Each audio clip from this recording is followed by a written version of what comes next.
Hello friends, एक बार फिर से स्वागत है आपका स्मार्ट एजुकेशन चैनल में। एंड जैसा कि आप लोग जानते हैं कि हम एमपी बैग 2 की साइंस सिलेबस को पूरा कर रहे हैं।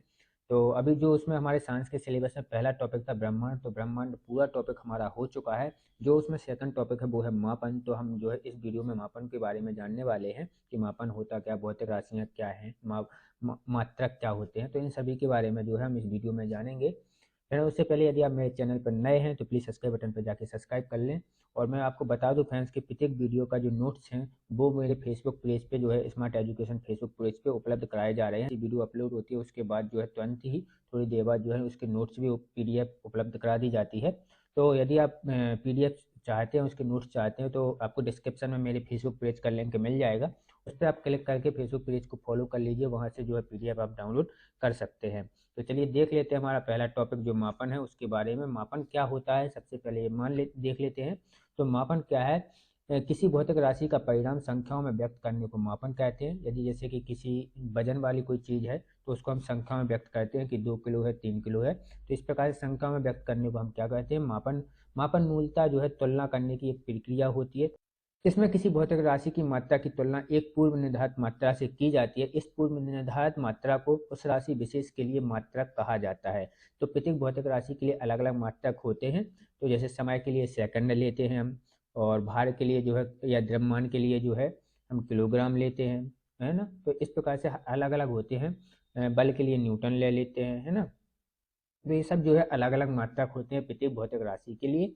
भौतिक राशियाँ क्या क्या क्या होती हैं हमारी? तो सेकंड में इसमें है भौतिक राशियाँ। भौतिकी के नियमों को जिन राशियों के पदों में व्यक्त किया जाता है उन्हें भौतिक राशियाँ कहते हैं। जैसे वस्तु का द्रव्यमान, लंबाई, बल, चाल, दूरी, विद्युत धारा, घनत्व, ये जो है संवेग। तो ये सब जो है हमारी भौतिक राशियाँ होती हैं।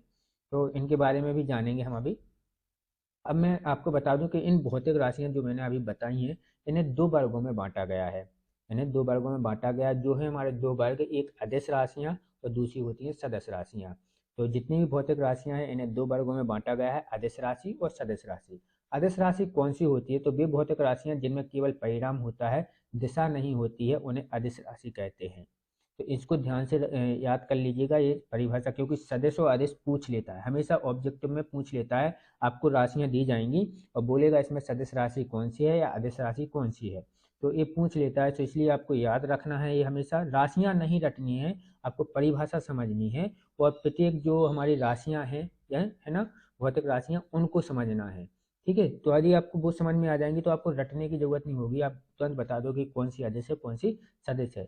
तो वे भौतिक राशियां जिनमें केवल परिणाम होता है लेकिन दिशा नहीं होती है, उसे बोलते हैं हम अदिश राशि।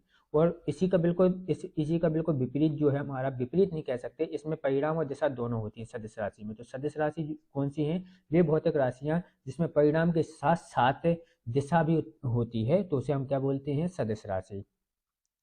तो अदिश राशि में केवल परिणाम होता है, सदिश राशि में परिणाम और दिशा दोनों होती हैं। अदिश राशियां कौन कौन सी हैं? जैसे द्रव्यमान। तो द्रव्यमान में जो है देखिए दिशा नहीं होगी। आप जानते हैं दिशा, यही इन्हीं दिशाओं की बात कर रहा हूँ मैं, पूर्व पश्चिम उत्तर दक्षिण, इन्हीं दिशाओं वाली बात कर रहा हूँ, है ना।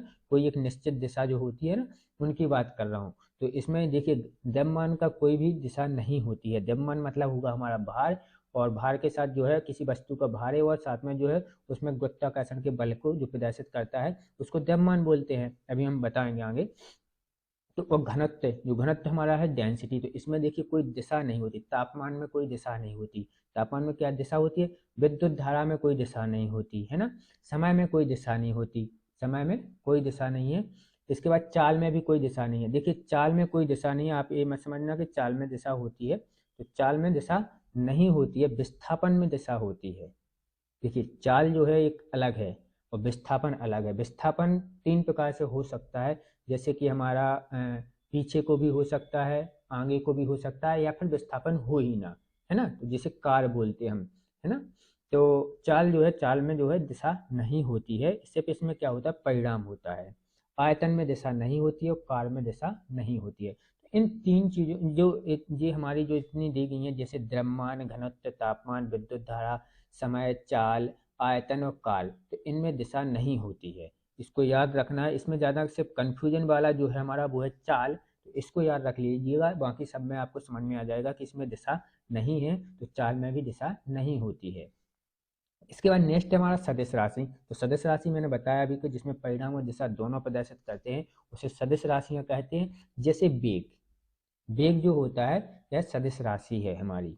इसके बाद है विस्थापन, विस्थापन भी एक सदिश राशि है, क्योंकि विस्थापन या तो आगे को होगा पीछे को, एक दिशा में होगा, किसी न किसी दिशा में विस्थापन हमारा होगा। वेग भी किसी न किसी दिशा में होती है, निश्चित दिशा में होता है वेग। अभी मैं परिभाषा भी बताऊंगा। बल, बल भी एक निश्चित दिशा में लगा सकते हैं हम, है ना। बल को या तो पॉजिटिव होगा, है ना, तो बल क्या होता है निश्चित दिशा में। जैसे हमने किसी चीज को धकेल रहे तो हम सामने की तरफ एक दिशा में बल लगा रहे हैं ना, तो बल जो है, बल में दिशा होती है। संवेग, संवेग में दिशा होती है। संवेग क्या होता है, यदि वेग में द्रव्यमान का गुणा कर दिया जाए, वस्तु के द्रव्यमान का गुणा कर दिया जाए वेग में, तो उसी से संवेग उत्पन्न होता है। तो संवेग कहलाता है वेग गुणे द्रव्यमान।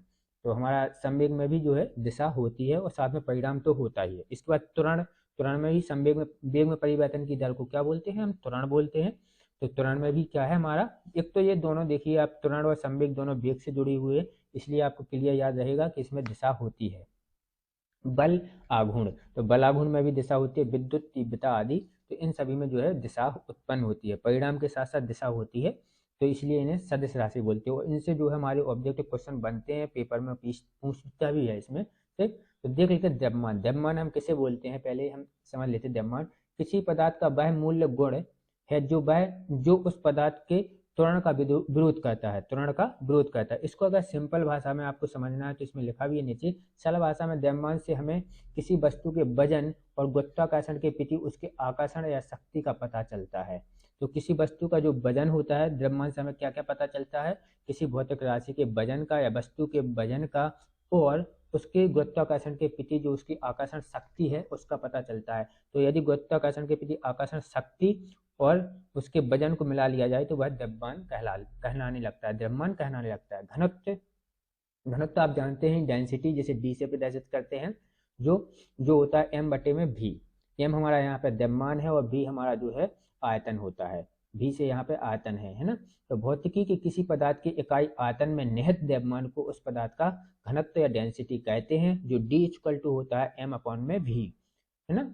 अतः घनत्व की किसी पदार्थ में घनेपन की माप इसे इंगित करती है कि कोई पदार्थ कितना घना बना हुआ है। इसकी इकाई किलोग्राम प्रति घन मीटर होती है, किलोग्राम प्रति घन मीटर होती है। तो घनत्व तो आप लोग जानते हैं, आप समझ लीजिए कि किसी वस्तु के जो कण है ना, उनके आपस की दूरी को जो है घनत्व बोलते हैं। उनके आपस की दूरी जितनी कम होगी वो उतना, उसका घनत्व उतना अधिक होगा, जितनी अधिक होगी उनका घनत्व उतना कम होगा। जैसे हम वायु के अणुओं को ले ले तो वायु के अणु दूर दूर होते हैं तो उसका घनत्व कम होता है, लेकिन यदि किसी ठोस के अणुओं को ले ले तो वे आपस में बहुत ही पास पास होते हैं, तो इसका घनत्व जो है अधिक होता है, ठीक है ना। तो यही है हमारा इसमें भी। तापमान, तापमान क्या बताया, तो किसी वस्तु के गर्म और ठंडा की स्थिति बताता है कि कितना गर्म है कितना ठंडा है, तो वो तापमान होता है। विद्युत धारा क्या है हमारी, तो विद्युत धारा विद्युत आवेग की जो गति होती है किसी एक निश्चित बिंदु से, तो उस गति को जो है हम विद्युत धारा कहते हैं। इलेक्ट्रॉन जो होते हैं हमारे वो बहने लगते हैं। तो इसमें जो लिखी हुई है परिभाषा वो मैं बता देता हूँ। विद्युत आवेग की गति या प्रवाह में होने पर उसे विद्युत धारा या इलेक्ट्रिक करंट कहते हैं। मात्रात्मक रूप से आवेश के प्रवाह की दर को विद्युत धारा कहते हैं। इसका SI मात्रक जो है एम्पियर होता है, कि विद्युत धारा का SI मात्रक जो होता है हमारा एम्पियर होता है। एक कूलम प्रति पर सेकंड की दर से प्रवाहित विद्युत आवेग को 1 एम्पियर धारा कहते हैं। तो आप समझ गए होंगे, जो इलेक्ट्रॉन जो प्रभावित होते हैं उसे हम विद्युत धारा कहते हैं। नेक्स्ट है हमारा वेग। वेग क्या है, हमारा चाल और गति से संबंधित होता है, और इसमें जो है ये साथ में दिशा जुड़ी होती है। वेग में साथ में क्या होती है, दिशा जुड़ी होती है, उसको हम वेग कहते हैं। जैसे यहाँ पे जो है पहले परिभाषा पढ़ लेते हैं, मैं आपको समझा दूंगा। किसी वस्तु का वेग के निर्देश तंत्र में उसकी स्थिति में परिवर्तन की दर होती है, यह समय का फलन होती है। किसी वस्तु की चाल और गति की दिशा के साथ लेने पर वेग तुल्य होता है। जैसे 60 किलोमीटर प्रति घंटे से चल रही कोई वस्तु, तो 60 किलोमीटर जो है उसकी चाल हो गई, प्रति घंटे जो है उसने बता दिया है प्रति घंटे की गति से चल रही है, ठीक है। चाल उसकी कितनी है, 60 किलोमीटर, प्रति घंटा उसकी गति है। लेकिन यदि उसी में ये जोड़ दिया जाए कि 60 किलोमीटर प्रति घंटे की रफ्तार से कोई बस या कार जो उत्तर दिशा में चल रही है, कौन सी दिशा में, उत्तर दिशा की तरफ चल रही है, तो ये क्या हो जाता है हमारा वेग। समझ गए ना। तो उसमें क्या है, चाल और गति के साथ साथ उसकी दिशा भी दी हो, उसको वेग बोल देते हैं हम। इतना आपको समझ में आ गया। इसके बाद नेक्स्ट है संवेग। तो मैं अभी आपको बता ही चुका तो संवेग के बारे में, और तुरंत है ना। तो संवेग में क्या होता है, वेग गुणा द्रव्यमान होता है हमारा। संवेग किसके बराबर होता है, वेग गुणा द्रव्यमान। यदि वेग में उस वस्तु के द्रव्यमान का गुणा भी कर दिया जाए, जो वस्तु गति कर रही है, जो वस्तु गति कर रही है, यदि उस वस्तु के द्रव्यमान का, अब द्रव्यमान तो आप पहले ही पढ़ चुके परिभाषा, तो द्रव्यमान का गुणा कर दिया जाए वेग में, तो वो क्या बन जाता है, उसका क्या निकल आता है, हमें संवेग पता चल जाता है। तो वस्तु इसी में, इसमें परिभाषा भी यही लिखी हुई है, वस्तु द्वारा संगत गति की मात्रा संवेग कहलाती है। किसी वस्तु का संवेग उसकी द्रव्यमान तथा उसके वेग के गुणनफल के तुल्य होता है, या वेग के गुणनफल के बराबर होता है। तो द्रव्यमान गुणा वेग इक्वल टू होता है हमारा संवेग। त्वरण क्या होता है, तो वेग में परिवर्तन की दर को त्वरण कहते हैं। इसका मात्रक मीटर प्रति सेकंड स्क्वायर होता है तथा यह एक सदिश राशि है। तो त्वरण एक सदिश राशि है, और इसका जो मात्रक है, आपको त्वरण का मात्रक रखना है मीटर प्रति सेकंड स्क्वायर। मीटर प्रति सेकंड स्क्वायर, आपको इतना याद रखना है इसका। माप के मात्रक या इकाइयां या यूनिट ऑफ द मेजरमेंट, जो हमारे मात्रक हैं उनके बारे में हम जानेंगे। किसी भी राशि की माप करने के लिए उसी राशि के एक परिणाम को मानक मान लिया जाता है और उसे कई नाम दिया जाता है, इसी को उस राशि का मात्रक कहते हैं। एक मानक मान लेते हैं किसी भी राशि को तौलने के लिए या परिणाम ज्ञात करने के लिए, उस मानक को एक नाम दे दिया जाता है, उसे हम क्या बोलते हैं, मात्रक। जैसे आपको अभी बताया ना, वजन के लिए किलोग्राम बोल देते हैं हम, वही उसका मात्रक हो गया वजन का। उसको एक नाम दे दिया हमने किलोग्राम, उसका क्या नाम दे दिया, मात्रक। आगे है हमारा इसमें, किसी दी हुई राशि कि उसके मात्रक से तुलना करने की प्रक्रिया को या क्रिया को क्या बोलते हैं, मापन बोलते हैं। मात्रक दो प्रकार के होते हैं, एक होता है मूल मात्रक, एक होता है व्युत्पन्न मात्रक। तो एक होता है मूल मात्रक, एक होता है व्युत्पन्न मात्रक। मूल मात्रक या मात्रक इकाई क्या है हमारी, यहाँ पर देखते हैं। किसी भौतिक राशि को व्यक्त करने के लिए कुछ ऐसे मानकों का प्रयोग किया जाता है जो अन्य मानकों से स्वतंत्र होते हैं, इन्हें मूल मात्रक कहते हैं। जैसे लंबाई, समय, द्रव्यमान के मात्रक जो है क्रमशः लंबाई का हमारा जो होता है मीटर होता है, समय का जो सेकंड होता है, द्रव्यमान का जो है किलोग्राम होता है। तो इनके जो मात्रक है हमारे, इनको बोलते हैं मूल मात्रक। यहाँ पे मैं बता दूंगा हमारे मूल मात्रक कौन कौन से, व्युत्पन्न मात्रक कौन कौन से, आगे अभी वीडियो में आएंगे। अभी थोड़ी परिभाषा देख लीजिए आप।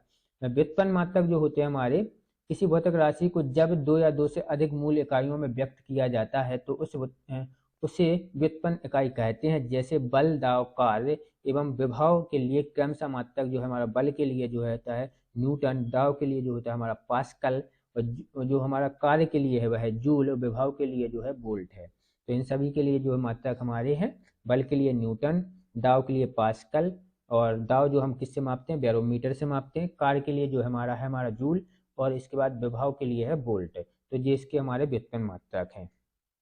यहाँ पर जो है आपको मूल मात्रक भी मिल जाएंगे।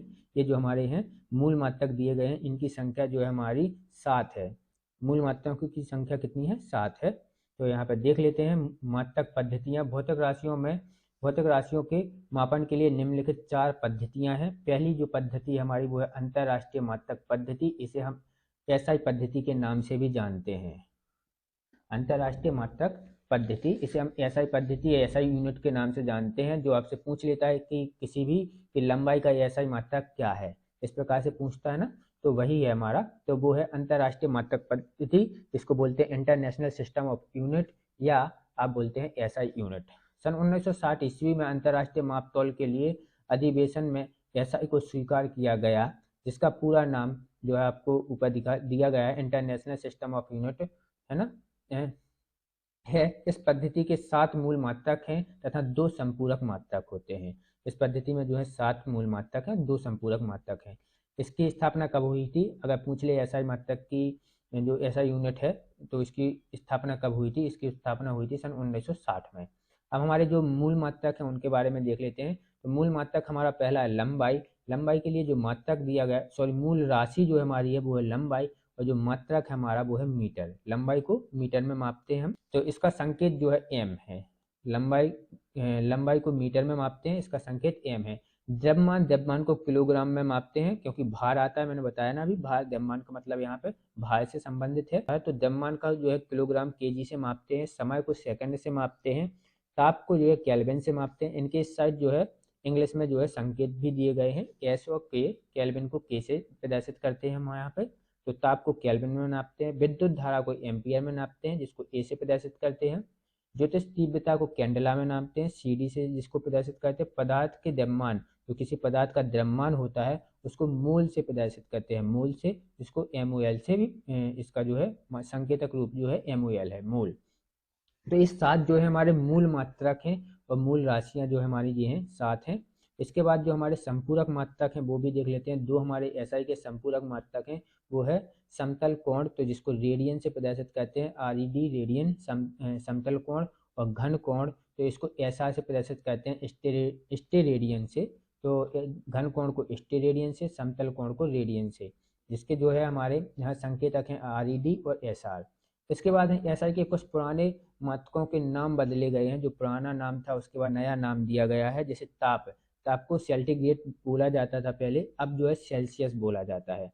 पहले ताप को सेल्टिग्रेड बोला जाता था, मात्रक को, ताप मापने की मात्रक को सेल्टिग्रेड बोलते थे, अब जो है सेल्सियस बोलते हैं। नेक्स्ट आवृत्ति, तो आवृत्ति को पहले कंपन प्रति सेकंड, लेकिन अब जो है आवृत्ति को जो है ध्वनि को जैसे मापते हैं तो उसको मापते हैं कैसे, हर्ट्ज से। एच जेड जो है इसका संकेतक रूप है, तो हर्ट्ज के रूप में मापते हैं इसको। नेक्स्ट हमारा ज्योतिष तीव्रता, तो ज्योतिष तीव्रता को पहले कैंडल शक्ति सीपी से नापते थे, अब जो है कैंडला सीडी से नापते हैं। तो ये जो है नाम इसके बदल चुके हैं, पहले जो था कैंडल शक्ति सीपी, अब इसको कैंडला से मापते हैं ज्योतिष तीव्रता को। तो इन तीनों के जो है नाम बदले हैं। ताप को, तो ताप का पूछ लेता है हमेशा, सेल्टिग्रेड की जगह आप क्या आता है, सेल्सियस।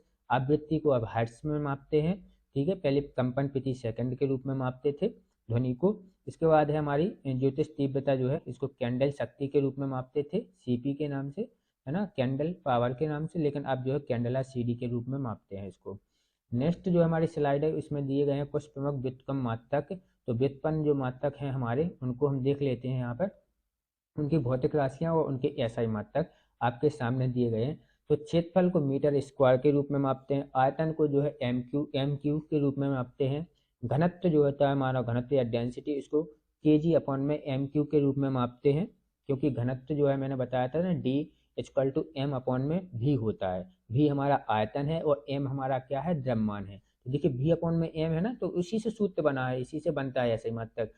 एम का मतलब हो गया हमारा द्रव्यमान, द्रव्यमान जो है केजी से प्रदर्शित होता है, अपॉन में भी मतलब आयतन, आयतन को एम क्यू से प्रदर्शित करते हैं, तो केजी अपॉन में एम क्यू जो है हमारा इसका ऐसा ही मात्रक हो जाएगा घनत्व का। चाल, चाल का है जो है मीटर पर सेकंड है, वेग का भी मीटर पर सेकंड होता है, त्वरण का जो है बदल जाता है हमारा मीटर पर सेकंड स्क्वायर हो जाता है, मीटर पर सेकंड, त्वरण का जो है हमारा मीटर पर सेकंड स्क्वायर। आप इसकी स्क्रीनशॉट भी ले सकते हैं और साथ में आपको इसका नोट्स तो आपको उपलब्ध करा ही दूंगा। तो इसके नोट्स जो है आपको मेरे फेसबुक पेज पे मिल जाएंगे, तो आप वहाँ से जो है डाउनलोड कर सकते हैं पीडीएफ को और उससे भी पढ़ सकते हैं। ध्यान से इनको पढ़ लीजिएगा, ये मात्रक पूछ लेता है, हमेशा ऑब्जेक्टिव में पूछता है। प्रत्येक एक जो जितनी राशि है, इनमें जितने मात्रक है, इतने हर एक क्वेश्चन है आपका, ठीक है, तो हर एक क्वेश्चन है आपका, तो इसको ध्यान से पढ़ लीजिए। और भी मैं बहुत सारे इसमें बताने वाला हूँ आपको मात्रक, क्योंकि इनसे पूछता है, हमेशा पूछता है। तो यहाँ पर जो बल हो गया हमारा, बल को न्यूटन से प्रदर्शित करते हैं, हमेशा मोस्टली न्यूटन ही आएगा आपका, तो बल को न्यूटन से प्रदर्शित करते हैं। संवेग को जो है किलोग्राम मीटर पर सेकंड से प्रदर्शित करते हैं, आवेग को न्यूटन सेकंड से प्रदर्शित करते हैं, न्यूटन मल्टीप्लाई सेकंड से प्रदर्शित करते हैं। या आप कह सकते हैं कि आप कह सकते हैं इसमें बल गुणे समय, बल गुणे समय, आवेग जो होता है हमारा बल गुणे समय के बराबर होता है, तो बल हमारा न्यूटन हो जाएगा, मल्टीप्लाई एस जो है हमारा समय के लिए हो जाएगा। नेक्स्ट हमारा दाव, दाव न्यूटन पर मीटर स्क्वायर से मापते हैं हम। कार्य एवं ऊर्जा इन दोनों के लिए जूल होता है, कार्य और ऊर्जा के लिए क्या है, जूल है। तो एंड शक्ति जो है हमारा, शक्ति के लिए वाट है, शक्ति के लिए वाट है, जूल पर सेकंड भी इसको बोलते हैं या वाट बोलते हैं। और कार्य और ऊर्जा के लिए जो है जूल होता है हमारा, जूल हमेशा लिखा आएगा, न्यूटन मीटर की जगह जूल हमेशा पूछा जाता है। तो कार्य और ऊर्जा का जो मात्रक होता है हमारा, वो होता है जूल। इनको आप स्क्रीनशॉट के जरिए भी सीख सकते हैं, स्क्रीनशॉट निकाल लेना है आप लोग। इसके बाद जो है सेकंड पद्धति, अभी हम एसआई पद्धति देख रहे थे, इसका सेकंड जो पद्धति है हमारी, वो है सीजीएस पद्धति। तो सीजीएस पद्धति जो हमारी है, इसका है सेंटीमीटर ग्राम सेकंड सिस्टम, इसका फुल नेम जो है centimetre gram second system. Next इसमें जो लिखा है, इस पद्धति में लंबाई, द्रव्यमान तथा समय का मात्रक क्रमशः सेंटीमीटर, लंबाई का जो है सेंटीमीटर है, और यहाँ पर द्रव्यमान का ग्राम में दिया गया, वहाँ केजी में दिया गया था, यहाँ पर ग्राम में दिया गया है। समय का जो है सेमी है, सेकंड है, इसलिए इसे सेंटीमीटर ग्राम सिस्टम या सीजीएस पद्धति कहते हैं। इसे फ्रेंच या मीट्रिक पद्धति भी कहते हैं, इसे यह फ्रेंच या मीट्रिक पद्धति के नाम से भी जानी जाती है, सीजीएस पद्धति। इसके बाद नेक्स्ट हमारा जो है एफपीएस पद्धति। मोस्टली जो पूछेंगे आपके, या तो सीजीएस में पूछ लेता है, एक आधी क्वेश्चन है जो सीजीएस से आएगा, वरना एसआई मात्रक ही पूछता है। आपके जो पूछेगा एसआई मात्रक ही पूछता है। कभी कभार है जो सीजीएस से मात्रक पूछ लेता है, वरना एसआई मात्रक ही पूछता है। बाकी इन दो से कभी नहीं आते हैं, लेकिन फिर भी इसकी थोड़ी परिभाषा मैंने लिख दी है ताकि आपको पता हो कि 4 प्रकार से जो है इनको विभाजित किया गया है। इस पद्धति में लंबाई, द्रव्यमान तथा समय का मात्रक क्रम से फुट, लंबाई को यहाँ फुट है, वहाँ पर मीटर था, है ना, यहाँ पर। इसके बाद द्रव्यमान को जो है पाउंड बोला गया है एफपीएस में, एंड समय को यहाँ सेकंड। तो समय का तो सेम ही है, और सिर्फ बदल रहा है हमारा लंबाई और द्रव्यमान का। तो द्रव्यमान को यहाँ पे पाउंड से प्रदर्शित किया गया है, ये पाउंड में मापा जाता है, इसका मात्रक जो है द्रव्यमान का पाउंड है इसमें। नेक्स्ट हमारा एमकेएस पद्धति, तो इसमें है मीटर किलोग्राम सेकंड पद्धति, मीटर किलोग्राम सेकंड पद्धति। तो इसमें जो है लंबाई का जो है मीटर है, और द्रव्यमान का किलोग्राम है, और समय का जो है सेकंड है। देखिए एक तो यहाँ पर इससे भी याद हो जाएगा, जो एमकेएस है ना, तो मीटर किलोग्राम सेकंड है ना, तो लंबाई के लिए मीटर दिया गया है, एस के लिए जो यहाँ पर देखिए पाउंड सेकंड हो गया, और एफ से हो गया फुट, एफपीएस। तो लंबाई, द्रव्यमान, समय आपको इतना याद रखना है। उसके बाद आप नाम तो स्वयं ही बना लोगे। एफ का मतलब यहाँ पे हमारा है फुट, पी का मतलब है पाउंड, एस का मतलब सेकंड है। सीजीएस में जो हमारा है, तो सीजीएस में भी बिल्कुल सेम ही है, एस का है सेकंड, जी का है ग्राम, और सी का है सेंटीमीटर। तो इन्हीं से बना है, लंबाई, द्रव्यमान और सेकंड, इन्हीं के जो मात्रक हैं, जो उनको जो बनाया गया है, उन्हीं पे उनका नाम दिया गया है। इसके बाद नेक्स्ट आ जाते हैं महत्वपूर्ण मात्रक। तो इनको आपको जो है सीखना है, जो महत्वपूर्ण मात्रक हैं, तो इनको हम थोड़ा बता देते हैं। बहुत सारे मात्रक हैं, देखिए मैं अभी बता देता हूँ यहाँ पर। तो इस सब जो है आप इतना ही है, तो ये सब जो है आप इसकी पीडीएफ आप मेरी उसमें से डाउनलोड कर लीजिएगा फेसबुक पेज से, और उनको सीख लीजिएगा सभी को। लेकिन मैं यहाँ पे कुछ दिखा देता हूँ, साथ में मैं वीडियो भी पेश कर रहा हूँ, थोड़ी रोकूंगा ताकि आप वीडियो को रोक के भी इसको पढ़ सकते हैं, वीडियो के जरिए भी पढ़ सकते हैं। तो इसमें नेक्स्ट हमारा जो है मात्रक, यहाँ पर मात्रक दिए गए हैं, यहाँ पर भी मात्रक दिए गए हैं, यहाँ पर संबंधित भौतिक राशियाँ दी गई हैं, या आप बोल सकते हैं राशि ये है, और यहाँ पर उसके मात्रक दिए गए हैं। तो लेंस की शक्ति जो है डायप्टर से मापते हैं, लेंस शक्ति की इकाई होती है या मात्रक जो होता है वो होता है डायप्टर, और ये पूछा भी गया है कई बार कॉम्पिटिशन एग्जाम में। बल का जो होता है डायन होता है, सीजीएस पद्धति में बोला है मैंने आपको, यहाँ पे बल का जो है डायन है। ऊर्जा का अर्घ है, ऊर्जा का यहाँ पे जूल भी होता है, ऊर्जा का जूल होता है, ऊर्जा का अर्घ है होता है। बल का जो है न्यूटन होता है, जो हमारा एसआई मात्रक है, ये हमारा यहाँ पर है सीजीएस मात्रक है, और यहाँ पे जो है एसआई मात्रक है। तो इनमें अंतर आपको समझ में ऑटोमेटिक ही आ जाएगा। या आप कह सकते हैं 1 जूल बराबर जो हमारा होता है 10⁻⁷ अर्घ, ये भी पूछ लेता है। 1 जूल बराबर हमारा जो है 10⁻⁷ अर्घ है। नेक्स्ट हमारा इसमें है इलेक्ट्रॉन वोल्ट। तो नाभिकीय ऊर्जा को जो है, नाभिकीय ऊर्जा का जो मात्रक होता है वो होता है इलेक्ट्रॉन वोल्ट। विद्युत धारा का जो है फैराडे है। नाभिकीय ऊर्जा, नाभिक की लंबाई जो है फर्मी से मापी जाती है, यहाँ फर्मी मात्रक है। नेक्स्ट है हमारा विद्युत चालकता, तो मोह, विद्युत चालकता है का है जो है मोह। ऊष्मा का है कैलोरी, ऊष्मा जो हमें प्राप्त होती है, कितने कैलोरी ऊष्मा हमें प्राप्त होती है हमारे शरीर में, तो इससे आपको याद रहेगा। विद्युत आवेग जो है कूलम में मापा जाता है। तापमान जो है सेंटीग्रेड में मापा जाता है, एंड इसके बाद है तापमान जो है केल्विन में भी मापा जाता है। और दूरी जो है सेंटीमीटर में भी मापी जाती है, हमारी मीटर में भी मापी जाती है। यहाँ पे साथ में ये लिखा हुआ है आपका सीजीएस पद्धति, एसआई पद्धति, सीजीएस पद्धति, सीजीएस पद्धति। जो सीजीएस पद्धति में वो दिए गए हैं आपको। एंड रेडियो विखंडन जो है क्यूरी के द्वारा जो है मापा जाता है, क्यूरी मात्रक है रेडियो विखंडन का। और रेडियो विखंडन को रदरफोर्ड जो है मात्रक, ये 2 मात्रक है रेडियो विखंडन के, क्यूरी एंड रदरफोर्ड। इसके बाद नेक्स्ट है हमारा आयतन। तो आयतन जो है गैलन, यदि लीटर में देखा जाए तो गैलन में मापा जाता है। और इसके बाद है जो इस बैरल, जो हम तेल खरीदते हैं ना, वो बैरल के रूप में खरीदते हैं। हमेशा जो तेल आता है, आपने सुना होगा इतने 1000 टन बैरल जो है, हमने रूस से तेल खरीदा, अभी जो रूस से तेल खरीदे हैं, तो वो बैरल में आता है। तो बैरल कितना होता है, लीटर क्या होता है, तो इसको समझ लेते हैं। पहला, 1 गैलन इक्वल टू होता है हमारे 4.5 लीटर के बराबर, इसको याद रखना आप। 1 गैलन जो होता है हमारे कितने कितने बराबर होता है, 4.5 लीटर के बराबर होता है। और एक बैरल जो है 37.5 गैलन के बराबर होता है। तो यदि अगर एक बैरल, अगर आपको लीटर निकालना है कि एक बैरल में कितना है, तो आप 37.5 मतलब 37.5 में जो है 4.5 का मल्टीप्लाई कर दीजिए, तो आपको पता चल जाएगा कि एक बैरल में कितने जो है लीटर होता है तेल, कितने लीटर तेल होता है। तो इसको याद रखना है आपको कि 1 गैलन जो होता है हमारा वो 4.5 लीटर के बराबर होता है, और एक जो बैरल होता है वो होता है 37.5 गैलन के बराबर। तो इन दोनों को याद रखिएगा, ये लीटर जो है। इस पर नेक्स्ट है हमारा गॉस। गॉस जो चुंबकीय प्रेरण का हमारा मात्रक है। समुद्री चाल को नॉट में मापते हैं। समुद्री चाल जो होती है, इतने नॉट मील है, इतने नॉट है ना, 4 नॉट है, तो समुद्री मील को नॉट में मापते हैं। समुद्र की गहराई जो होती है फैदम में मापी जाती है। ये पूछते हैं हमेशा, समुद्री चाल या समुद्री चाल को किस में मापते हैं, तो नॉट में मापते हैं। इसके बाद है समुद्र की गहराई जो है फैदम में मापी जाती है। और ध्वनि तीव्रता जो है डेसिबल में मापी जाती है। 1 बेल इक्वल टू 10 डेसिबल के बराबर होता है हमारा। तो इन सभी में जो है हमारी ये सब आपको ध्यान से, मैं वीडियो रोक देता हूँ, आप स्वयं पढ़ लीजिएगा। अश्व शक्ति जो होती है हमारी 746 वॉट के बराबर होती है एक अश्व शक्ति।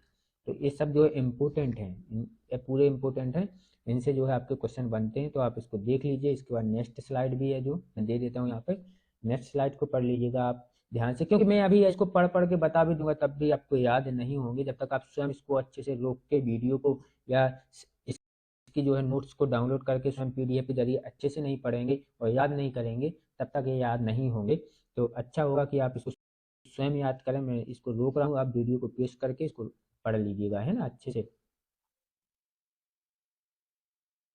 उसके बाद जो है हमारा वीडियो खत्म होता है फ्रेंड्स। तो मापन जो है हमारा खत्म हो चुका है। और अब नेक्स्ट वीडियो में देखेंगे हम नेक्स्ट चैप्टर के बारे में। यदि वीडियो पसंद आई हो तो प्लीज़ लाइक जरूर कीजिएगा, चैनल को अपने दोस्तों को शेयर कीजिए, जो भी जो है तैयारी कर रहा है, पटवारी की तैयारी कर रहा है या एमपीपीएससी की तैयारी कर रहा है या वर्ग 2 साइंस की तैयारी कर रहा है, क्योंकि इन सभी में जो है साइंस आने वाली है। तो ये हमारी जो साइंस ही है, साइंस जीके है। आप इसको किसी भी संबंध में ले सकते हैं भले, लेकिन टॉपिक जो है हमारा साइंस का टॉपिक है, और इन सभी से जो है क्वेश्चन बनते हैं, और बहुत कुछ आपको इसमें दिया भी गया है ना। तो यदि वीडियो पसंद आई है तो प्लीज़ लाइक एवं कमेंट जरूर कीजिएगा। चैनल पर नए हैं तो सब्सक्राइब कर लीजिएगा। Thanks for watching my video friends.